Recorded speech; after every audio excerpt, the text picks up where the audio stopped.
Rajgangpur truck मालिक संघर विभिन्न समस्या तथा डालमिया सीमेंट कारखानार परिवहन भड़ा संबंध में ट्रक मालिक संघ पक्षर राजगांगपुर मान्यवर विधायक डॉक्टर सीएस राजनेका कलेक्टर दृष्टि आकर्षण करिसेंती।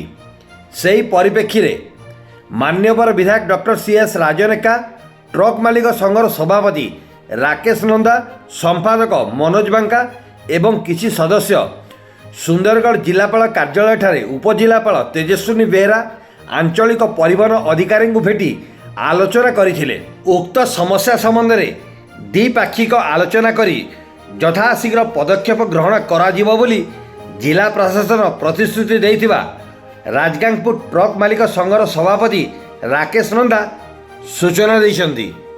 सुंदरगढ़ जिला राजगांगपुर देवव्रत मित्रଙ୍କ रिपोर्ट, क्रांति ओडिशा।